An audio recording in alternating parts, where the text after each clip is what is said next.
형사소송법 2주차 첫 번째 수업 시작하겠습니다. 이번 시간에 보실 부분은 소송 서류의 송달, 그리고 공판조서, 피고인에 대한 송달, 소송 서류 열람복 등사 부분입니다. 먼저 소송 서류의 송달을 보시면요. 조서로서 공판조서가 있습니다.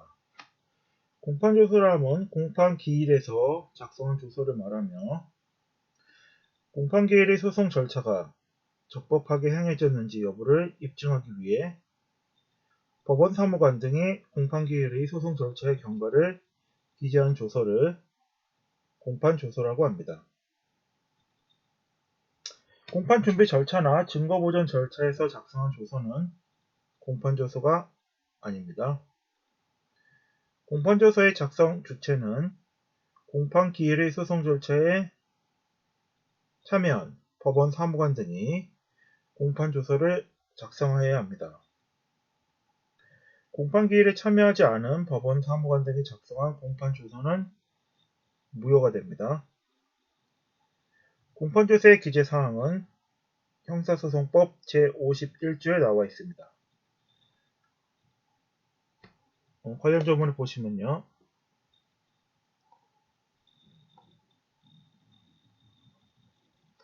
제51조 공판조서의 기재요건 제1항 공판기일의 소송 절차에 관하여는 참여한 법원 사무관 등이 공판조서를 작성해야 한다. 2항 공판조서에는 다음 사항 기타 모든 소송 절차를 기재하여야 한다.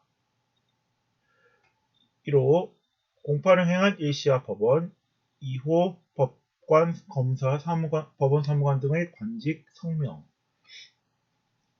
3호 피고인, 대리인, 대표자, 변호인, 보조인과 통역인의 성명 4호 피고인의 출석 여부 5호 공개 여부와 공개를 금한 때에는 그 이유 6호 공소사실의 진술 또는 그를 변경하는 서면의 낭독 7호 피고인에게 그 권리를 보호함에 필요한 진술의 기회를 준 사실과 그 진술한 사실 8호 제48조 제2항에 기재한 사항 48조 2항에 기재한 사항은 그 조서에 그 피고인, 피의자, 증인, 감정인, 통역인 또는 번역인의 진술을 기재한 것을 말합니다. 9호 증거조사를 한 때에는 증거대 서류, 증거물과 증거조사의 방법 예를 들어서 이제 디지털 포렌식을 했을 때 이를 통한 증거조사, 그 관련 증거물과 조사 방법 등을 공판조서에 기재하게 됩니다. 11호 변론의 요지 등이 있습니다.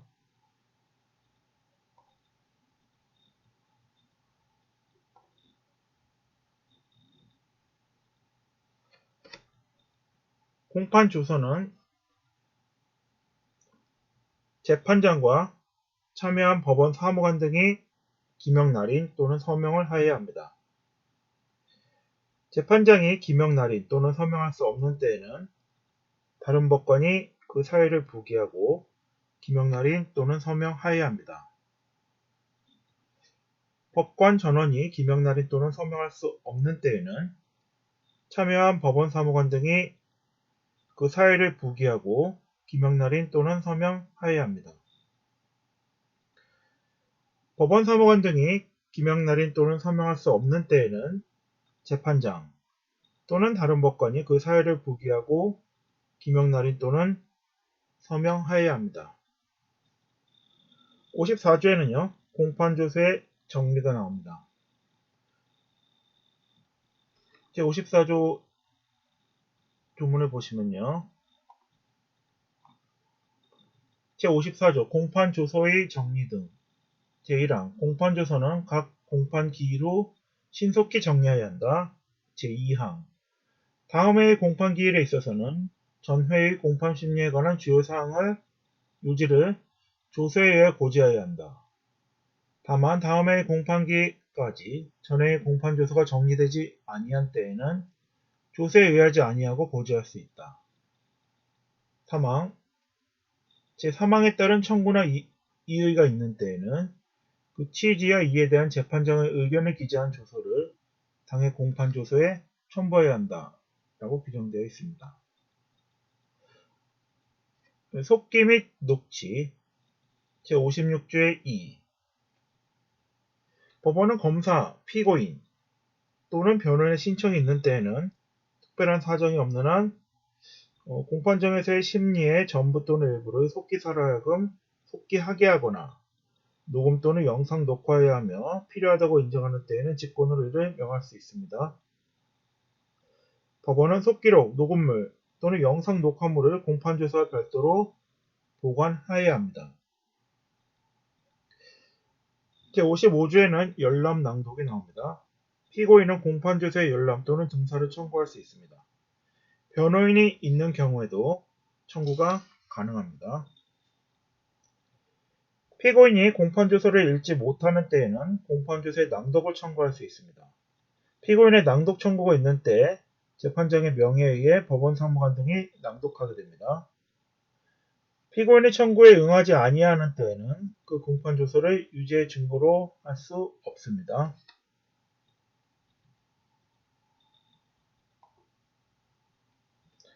소송 서류의 송달을 보시면요. 송달은 법률에 특별한 규정이 없는 한 민사소송법을 준용하고 있습니다. 따라서 이에 따라 교부송달이 원칙이 됩니다. 교부송달이 불가능할 경우에는 보충송달이나 유치송달을 하며 일정한 경우에는 우편송달, 공시송달을 할 수 있습니다. 보충송달이라 함은 그 교부할 장소에 송달받을 자를 만나지 못한 때, 그 사무원이나 고용인 또는 동고자로서 사리를 분별할 지능이 있는 자에게 교부하는 것을 보충송달이라고 합니다. 송달받을 자와 일정한 관계에 있는 수령한 능력이 있는 자에게 교부하는 것입니다. 유치송달이라 함은 송달을 받을 자가 정당한 사유 없이 송달받기를 거부한 때 송달할 장소에 서류를 놓아두는 것을 유치송달이라 합니다. 검사에 대한 송달은 서류를 소속 검찰청에 송부하면 됩니다.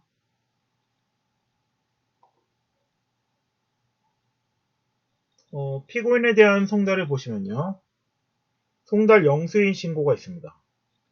피고인이나 대리인, 대표자, 변호인 또는 보조인이 법원 소재지의 서류의 송달을 받을 수 있는 주소 또는 사무소를 두지 아니한 때 법원 소재지에 주거 등이 있는 자를 송달 영수인으로 선임하여 연명한 서문으로 신고해야 합니다.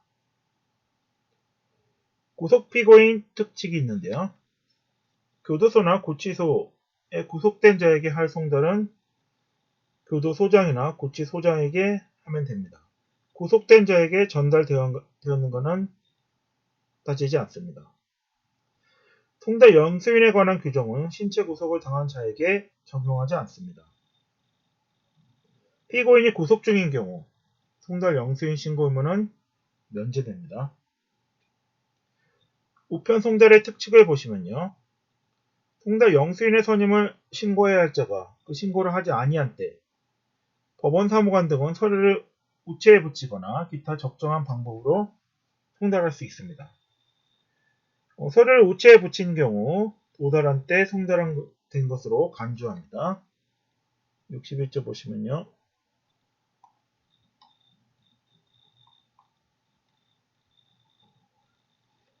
우체에 붙이는 송달 제1항 주소 사무소 또는 송달 영수인의 선임을 신고해야 할 자가 그 신고를 하지 아니한 때 법원 사무관 등은 서류를 우체에 붙이거나 기타 적당한 방법으로 송달할 수 있습니다.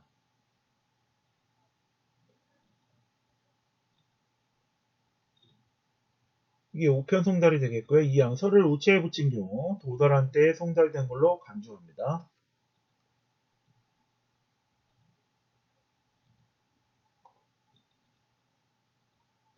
공시송달이 나오는데요. 공시송달은 의가 법원 사무원 등이 송달할 서류를 보관하고 그 사유를 법원 게시장에 공시하여야 하는 송달을 말합니다. 공시 송달을 하는 사유는 피고인의 주소, 사무소, 현재지를 알 수 없는 때, 피고인이 재판권이 미치지 않는 장소에 있는 경우, 다른 방법으로 송달할 수 없는 때에 공시 송달을 하게 됩니다. 공시 송달은 대법원 규칙이 정하는 바에 따라 법원이 명한 때에 하나여 할 수 있으며, 송달 사유를, 공시 송달의 사유를 관보나 신문지상에 공고할 것을 명할 수 있습니다. 최초의 공시 송달은 공시한 날로부터 2주기가 경과하면 효력이 발생하며 제2회 이후의 공시 송달은 5일이 경과하면 효력이 발생합니다.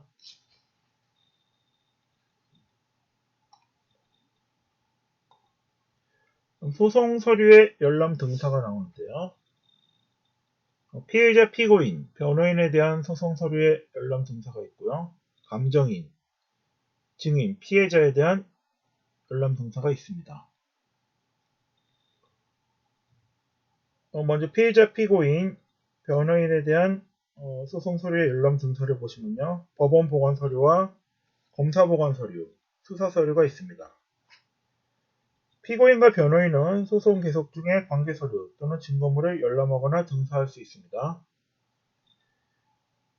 피고인의 법정 대리인, 특별 대리인, 보조인 또는 피고인의 배우자나 직계 존속, 형제 자매로서 피고인의 위임장 및 신분관계를 증명하는 문서를 제출한 자도 열람 등사가 가능합니다. 검사가 보관하는 서류는 공소 제기 이후 검사가 보관하고 있는 서류에 대해서는 검사에게 열람 등사를 신청할 수 있습니다. 검사가 열람 등사 신청을 거절하는 경우 법원에 불복 신청을 할 수 있습니다. 공소 제기 전 수사 서류에 대해서는 열람 등사권이 인정되지 않습니다. 다만 증거 보존의 처분에 관한 서류와 증거물, 긴급체포자 석방통지서 및 관련 서류 등 일정한 경우에는 열람 등사가 인정될 수 있습니다. 감정인은 감정에 관하여 필요한 경우 재판장의 허가를 받아 서류와 증거물을 열람 등사하고 피고인 또는 증인 신문에 참여할 수 있습니다. 증인은 자신에 대한 증인 신문조서의 열람 또는 등사를 청구할 수 있습니다. 피해자는 소송 계속 중인 사건에 관련해서 피해자 본인의 법정 대리인 또는 이들로부터 위임을 받은 피해자 본인의 배우자나 직계 존속, 형제 자매, 변호사는 소송 기록의 열람 또는 등사를 재판장에게 신청할 수 있습니다. 재판장의 허가 및 조건부에 관한 재판에 대해서는 불복이 되지 않습니다. 재판의 확정 기록에 대해서는 권리구제, 학술연구 또는 공익 목적으로 재판이 확정된 사건의 소송 기록을 보관하고 있는 검찰청에 소송 기록의 열람 등사를 신청할 수 있습니다. 소송 기록의 열람 또는 등사를 신청한 자는 열람 또는 등사에 관한 검사의 처분에 불복하는 경우 당해 기록을 보관하고 있는 검찰청에 대응한 법원에 처분의 취소나 변경을 신청할 수 있습니다.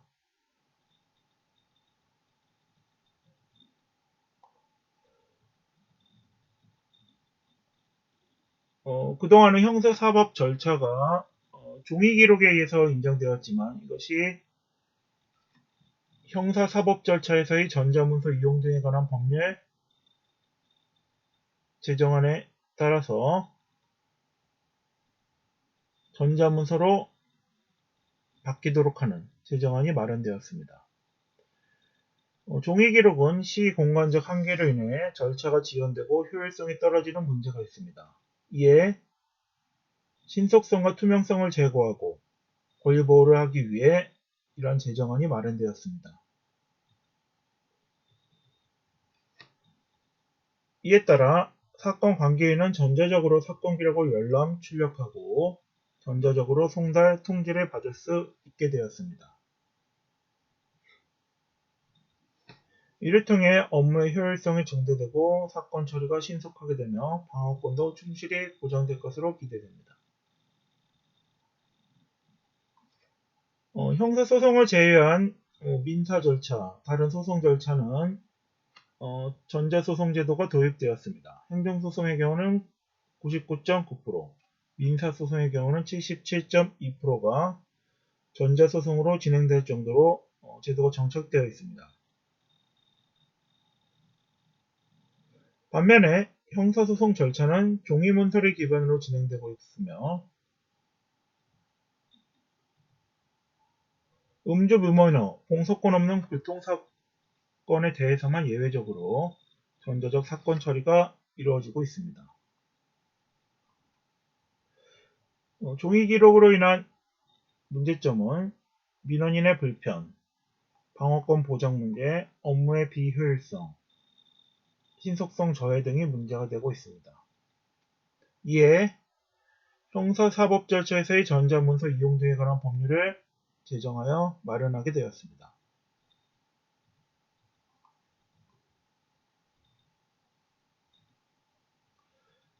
이를 실현하기 위해 차세대의 형사사법 정보 시스템 구축 사업도 함께 추진하게 되었습니다.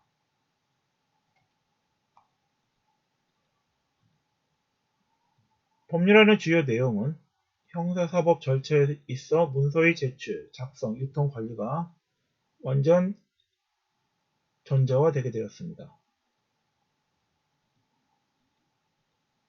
이를 통해 업무 효율성이 증대되고 시간 및 비용이 절감될 것으로 기대되고 있습니다. 사건 관계인은 전자적으로 사건 기록을 열람 출력할 수 있으며 전자적으로 송달, 통지를 받을 수 있게 됩니다. 이를 통해 접근성이 강화되어 피의자 피고인의 방어권이 보장되고 송달 통지에 관한 진행이 보다 신속하고 효율적으로 이루어질 수 있게 됩니다. 현재는 증거 기록을 한 장씩 넘겨가며 복사할 수 있고 우편을 이용하여 주소지로 송달 통지하게 됩니다. 그러나 전자화가 이루어지면 컴퓨터 등을 이용하여 편리하게 열람 출력할 수 있고 시스템에 전자문서를 등재하여 전자적으로 통지할 수 있게 됩니다. 이를 통해 고드 변론이 활성화되고 피고인의 방어권이 보장될 수 있습니다.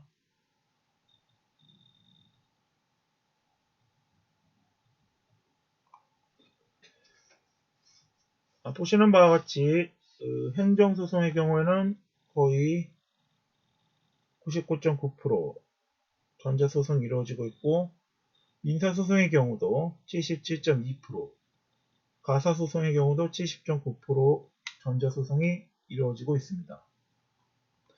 해외 사례를 보시면 독일의 경우 전자문서법 등을 제정하여 형사 절차 전자화를 위한 제도 기반을 구축하였습니다. 2026년에 전면 시행을 목표로 2018년부터 일부 사건에 형사 전자소송을 시행 중에 있습니다. 미국의 경우 각 주마다 연방과는 별도로 독자적으로 전자제출 시스템을 구축 중에 있으며 일부 뉴욕주 법원에서 1999년부터 전자파일링 시스템을 도입하여 전자소송을 구현하고 있습니다. 영국의 경우 2016년부터 형사사법 절차의 완전한 전자화를 시행 중에 있습니다. 싱가포르도 통합형사 전자소송 시스템을 개발하여 착수하고 활용 중에 있습니다. 중국의 경우도 광저우 인민법원은 영상재판 시스템을 구축하여 활용하고 있습니다. 형사사법 절차 전자화로 인해서 업무는 사건 접수가 전산 시스템에 접속하여 파일을 업로드하는 방식으로 바뀌게 되고 증거 제출도 전산 시스템에 접속하여 문서, 영상 또는 파일을 업로드할 수 있게 됩니다. 이는 디지털 수수자료 시스템에 저장되어 동일성과 무결성을 확보하게 됩니다. 조서 작성은 모니터를 통해 열람, 사인패드에 전자서명함으로써 이루어지게 됩니다. 요구 시 출력물을 교부할 수 있게 됩니다. 원격 화상 조서로 조서 작성이 가능해집니다. 기록 편철은 전산 시스템에 등재하여 전자적으로 기록 관리하게 됩니다. 영장 집행은 태블릿 PC 등에 저장된 영장의 제시 또는 정보통신만 이용해서 전송하게 됩니다. 필요시 출력물로 집행하게 됩니다. 기록 분리는 전산 시스템상에서 체크만으로 기록이 분리될 수 있습니다. 통치 기소는 공소장, 의견서, 수사기록을 전자적으로 전송하는 것이 됩니다. 열람 복사는 PC 등을 통해 증거기록을 열람하고 출력할 수 있습니다. 요구 시 출력물을 교부하게 됩니다. 동시검토는 여러 사람이 동시에 전자기록을 검토하는 것이 가능해집니다. 기록의 이동은 기간의 내외를 불문하고 물리적인 기록의 이동이 필요 없게 됩니다. 이를 통해 절차의 신속성이 보장될 수 있습니다. 스크린이나 실물 화상기 등을 이용한 증거재생, 입체감 있는 증거 현출로 구두신문의 변론이 활성화되어 전자법정을 실현할 수 있습니다. 전자파일 형태로 보관하여 대규모의 보관 창고가 필요하지 않으며 대규모의 기록을 보존할 수 있게 됩니다.